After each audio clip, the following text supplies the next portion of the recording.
Première tentative. Ce livre-ci est une reliure des contes de Grimm qui est dans ma collection de livres pour enfants.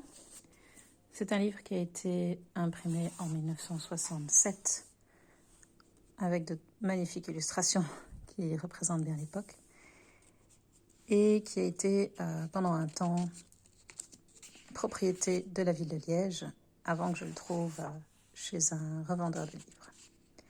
Comme il a été édité en 1967, les versions ne sont pas encore très édulcorées et je vais commencer par le premier conte, La Belle au bois dormant. Il était une fois un roi et une reine. Chaque jour, il se disait « Ah, si seulement nous avions un enfant !» Mais d'enfant, point. Un jour que la reine était au bain, une grenouille bondit hors de l'eau et lui dit « Ton vœu sera exaucé. Avant qu'une année ne soit passée, tu mettras une fillette au monde. » Ouah. Ce que la grenouille avait prédit arriva. La reine donna le jour à une fille. Elle était si belle que le roi ne se tenait plus de joie. Il organisa une grande fête. Il ne se contenta pas d'y inviter ses parents, ses amis et connaissances, mais aussi des fées, afin qu'elles fussent favorables à l'enfant. Il y en avait 13 dans son royaume, mais comme il ne possédait que 12 assiettes d'or pour leur servir un repas, l'une d'elles ne fut pas invitée. La fête fut magnifique. Alors qu'elle touchait à sa fin, les fées offrirent à l'enfant de fabuleux cadeaux. L'une la vertu, l'autre la beauté, la troisième la richesse, et ainsi de suite. Tout ce qui est désirable au monde. Comme 11 des fées venaient d'agir ainsi, la 13e survint tout à coup. Elle voulait se venger de n'avoir pas été invitée. Sans saluer quiconque, elle s'écria d'une voix forte. « La fille du roi, dans sa 15e année, se piquera un fuseau et tombera raide morte. » Puis elle quitta la salle. Tout le monde fut fort effrayé. La 12e des fées, celle qui n'avait pas encore formé son vœu, s'avança alors. Et comme elle ne pouvait pas annuler le mauvais sort, mais seulement le rendre moins dangereux, elle dit « Ce ne sera pas une mort véritable, seulement un sommeil de 100 années dans lequel sera plongée la fille du roi. » Le roi, qui aurait bien voulu préserver son enfant adoré du malheur, ordonna que tous les fuseaux fussent brûlés dans le royaume. Cependant, tous les dons que lui avaient donnés les fées s'épanouissaient chez la jeune fille. Elle était si belle, si vertueuse, si gentille et si raisonnable que tous ceux qui la voyaient l'aimaient. Il advint que le jour de sa 15e année, le roi et la reine quittèrent leur demeure. La jeune fille resta seule au château. Elle s'y promena partout, visitant les salles et les chambres à sa fantaisie. Finalement, elle entra dans une vieille tour.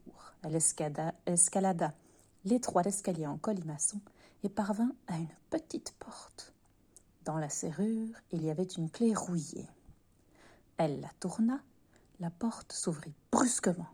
Une vieille femme filant son lin avec application était assise dans une petite chambre. Oh, « Bonjour grand-mère, dit la jeune fille. Que fais-tu là ? » Je file, dit la vieille en branlant la tête. Qu'est-ce donc que cette chose que tu fais bondir si joyeusement ? Demanda la jeune fille. Elle s'empara du fuseau et voulut filer à son tour. À peine l'eut-elle touché que le mauvais sort s'accomplit. Elle se piqua au doigt. À l'instant même, elle s'affaissa sur un lit qui se trouvait là et tomba dans un profond sommeil. Et ce sommeil se répandait sur l'ensemble du château. Le roi et la reine, qui venaient tout juste de revenir et pénétrer dans la grande salle du palais, s'endormirent. Et avec eux, toute la cour. Les chevaux s'endormirent dans leur écurie, les chiens dans la cour, les pigeons sur le toit, les mouches contre les murs. Même le feu qui brûlait dans l'âtre s'endormit et le rôti s'arrêta de rôtir. Le cuisinier, qui était en train de tirer les cheveux du marmiton parce qu'il avait raté un plat, le lâcha et s'endormit. Et le vent même cessa de souffler. Nulle feuille ne bougea plus sur les arbres devant le château. Tout autour du palais, une haie d'épines se mit à pousser, qui chaque jour devint plus haute et plus touffue. Bientôt, elle cerna complètement le château, jusqu'à ce qu'on n'en vit plus rien, même pas le drapeau sur le toit. Dans le pays, la légende de la Belle au bois dormant, c'est ainsi que fut nommée la fille du roi, se répandait. De temps en temps, des fils de roi s'approchaient du château et tentaient d'y pénétrer à travers l'épaisse muraille d'épines. Mais ils n'y parvenaient pas. Les épines se tenaient entre elles comme par des mains. Les jeunes princes y restaient accrochés, sans pouvoir se détacher, et mouraient là d'une mort bien cruelle. Au bout de longues années, le fils d'un roi passa par le pays. Un vieillard lui raconta l'histoire de la haie d'épines.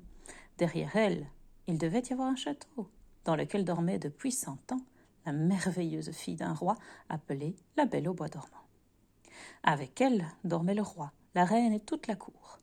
Le vieil homme avait aussi appris de son grand-père que de nombreux princes y étaient déjà venus, qui avaient tenté de forcer la haie d'épines. Mais ils y étaient restés accrochés et y étaient morts d'une bien triste mort.